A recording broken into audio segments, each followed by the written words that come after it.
Hello दोस्तों, स्वागत है आपका नुक्ता चीन पर। मेरा नाम है शुभम उपाध्याय। आज बात करते हैं अजय देवगन की नई फिल्म भुज के बारे में। इस पैट्रियोटिक फिल्म का पूरा नाम है भुज द प्राइड ऑफ इंडिया। लेकिन प्राइड ऑफ इंडिया होना तो छोड़िए, ये असहनीय फिल्म प्राइड ऑफ सिनेमा नहीं हो पाती है। एक अविश्वसनीय सच्ची कहानी पर आधारित होने के बावजूद ये इतनी बुरी फिल्म है कि इसे देखते हुए आपका दिल करेगा कि इसे उठाकर रद्दी की टोकरी में फेंक दें। इन दिनों सोशल मीडिया पर कई दर्शक शेरशाह को एक निराशाजनक फिल्म बता रहे हैं, लेकिन आप शेरशाह के बाद भुज देखिए, आपको पता चलेगा कि आज के दौर में शेरशाह जैसी संयमित पैट्रियोटिक फिल्म बनाना छोटी बात नहीं है। शेरशाह ना तो लाउड है, ना ओवर द टॉप है, ना जिंगोइस्टिक है, और तो और ऐतिहासिक घटनाक्रमों को वो एकदम ईमानदारी से पेश करती है और बिल्कुल भी प्रोपेगेंडा फैलाने की कोशिश नहीं करती है। दूसरी तरफ भुज में ये सारी ही कमियां हैं जिन्हें वो विशेषता की तरह ओढ़ कर चलती है। वो बेतहाशा लाउड है, हद दर्जे की जिंगोइस्टिक है, इतनी ओवर द टॉप है कि आपसी बातचीत भी भारी भरकम संवादों में करती है और हर दूसरे सीन में कान फोड़ू बैकग्राउंड स्कोर बजाती है, और तो और ऐतिहासिक घटनाक्रमों को अपनी मर्जी मुताबिक तोड़ते मरोड़ते हुए ये कई जगहों पर प्रोपेगेंडा और इस्लामोफोबिया तक परोसती है। लेकिन इतनी व्यर्थ की मेहनत के बावजूद हम दर्शकों के सामने ऐसी फिल्म नहीं परोस पाती है जिसमें ढेर सारी देशभक्ति हो और एक अदम्य साहस की कहानी को देखते हुए हमारे रोंगटे खड़े हो जाएं।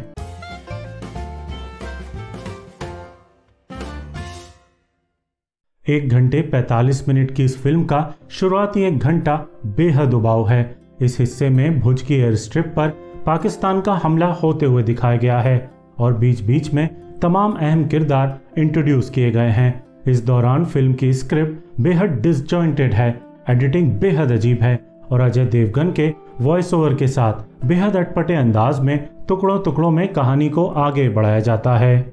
ऊपर से बमबारी और फाइटर प्लेन से जुड़े हुए वीएफएक्स अपने सस्ते होने की गवाही इतनी चीख चीख कर देते हैं कि उन लंबे लंबे एक्शन दृश्यों को देखते वक्त कई बार जम्हाई आने लगती है।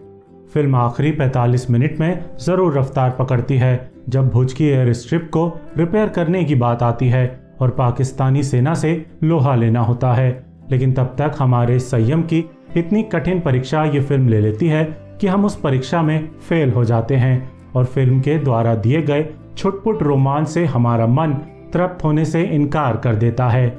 इस हिस्से में कई ऐसी बातें भी पेश की जाती हैं जो कि ऐतिहासिक रूप से गलत मालूम होती हैं। यह एक स्थापित तथ्य है कि 300 महिलाओं ने जब मिलकर भुज की एयर स्ट्रिप को रिपेयर किया था तो वो लंबा चौड़ा काम 3 दिनों तक चला था। लेकिन फिल्म में दिखाया गया है कि महिलाओं ने सिर्फ एक रात में ही एयर स्ट्रिप को रिपेयर कर दिया और अजय देवगन भी ठीक यही बात एक सीन में कहते हुए मिलते हैं। फिर इस अविश्वसनीय कहानी पर लिखे कई आर्टिकल्स बताते हैं कि ग्रामीण महिलाओं से ये बात कही गई थी कि वे हरे रंग की साड़ियां पहने ताकि ये कैमोफ्लाज की तरह काम करे और पाकिस्तानी फाइटर प्लेन उन्हें ऊपर से देख न सके। लेकिन फिल्म में ये डिटेलिंग और हिस्टोरिकल एक्यूरेसी देखने को नहीं मिलती है और ज्यादातर ग्रामीण महिलाएं लाल और चटक रंग की घाघरा चोली और साड़ियों में नजर आती हैं। फिर भुज की ये भी एक कमी है कि इसकी सच्ची कहानी का जो अविश्वसनीय पहलू है कि 300 ग्रामीण महिलाएं बमों और गोलियों के खतरे के बीच देश की सेवा के लिए दिन रात एयर स्ट्रिप का निर्माण करती हैं, उसे ये फिल्म बेहद सतही तरीके से दिखाती है और अपना पूरा फोकस अपने नायकों के हीरोइज्म पर रखती है। जबकि अगर इन महिलाओं को केंद्र में रखकर भुज एक मानवीय कहानी कहती तो बहुत बेहतर फिल्म बन सकती थी। यहाँ ये भी रेखांकित करना जरूरी है कि जिन स्क्वाड्रन लीडर विजय कार्णिक पर यह फिल्म आधारित है वो जब 1971 के वॉर में भुज एयरबेस पर मौजूद थे तो उस वक्त उनकी उम्र विकिपीडिया के अनुसार कुछ 32-33 साल की थी। लेकिन हमारे महान बॉलीवुड में इस यंग सोल्जर का किरदार 52 साल के अजय देवगन प्ले कर रहे हैं और फिल्म में भी वे कम से कम 45 प्लस तो लग ही रहे हैं। शेरशाह में भी 24-25 साल के कैप्टन विक्रम बत्रा का किरदार 36 साल के सिद्धार्थ मल्होत्रा ने प्ले किया और फिल्म में वे कैप्टन बत्रा की 22 से लेकर 25 साल तक की जर्नी का चेहरा बनते हैं। हमारे बॉलीवुड की ये एक पुरानी खराब आदत है। वो उस उम्र के एक्टर को कास्ट नहीं करता है जिस उम्र के किरदार की वो कहानी कह रहा होता है। अभिनय की ज्यादा बात ना ही करें तो अच्छा है।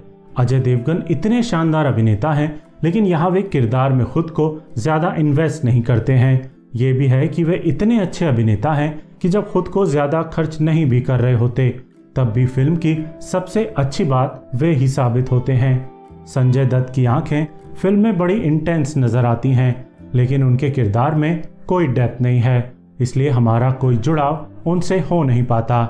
उनका किरदार एक असली रॉ जासूस पर आधारित है, लेकिन फिल्म में उसे इतना ओवर द टॉप बना दिया जाता है कि वो यकीन से परे हो जाता है। क्लाइमैक्स के एक सीन में तो संजय दत्त साहब दर्जनों पाकिस्तानी सैनिकों को मार डालते हैं, वो भी एक छुटकी सी कुल्हाड़ी से। और कसम गदर फिल्म की मुझे सनी पाजी और हैंडपंप याद आ जाते हैं। बाकी शरद केलकर को भी फिल्म व्यर्थ करती है, सोनाक्षी सिन्हा को कुछ खास करने को नहीं देती है, और नोरा फतेही को अभिनय क्यों करने देती है पता नहीं भाई साहब। मेरी तरफ से बेहद निराश करने वाली भुज को 1 स्टार। एक अविश्वसनीय सच्ची कहानी पर देशभक्ति की फिल्म कैसी नहीं बननी चाहिए, भुज इसका परम उदाहरण साबित होती है। चलते चलते इस फिल्म के कुछ हास्यास्पद दृश्यों का जिक्र करने से मैं खुद को रोक नहीं पा रहा हूँ। क्लाइमैक्स का एक सीन सब पर भारी पड़ता है, जिसमें एक ट्रक की सहायता से लैंड करते हुए प्लेन को रोका जाता है और हिलते हुए स्टीयरिंग वाले इस ट्रक को अजय देवगन चला रहे होते हैं। फिल्म में आप इस सीन को देखिएगा और अपना माथा पीट लीजिएगा। एक दूसरे सीन में आतंकवादियों पर लाल मिर्च का पाउडर फेंकने से पहले अजय देवगन खुद एविएटर चश्मा पहन लेते हैं ताकि वो मिर्च उनकी आंखों में न जाए। आप हंसें, उससे पहले बता दूं कि जिस थाली से वे मिर्च फेंकते हैं उस थाली का उपयोग कर वे अपनी तरफ आई कई गोलियों को रोक लेते हैं और आतंकवादियों की जमकर पिटाई भी कर देते हैं। कैप्टन अमेरिका की शील्ड ये सब देख लेती तो कसम मार्वल सिनेमैटिक यूनिवर्स की संन्यास ले लेती। एक बार फिर आप सभी को स्वतंत्रता दिवस की हार्दिक शुभकामनाएं। धन्यवाद।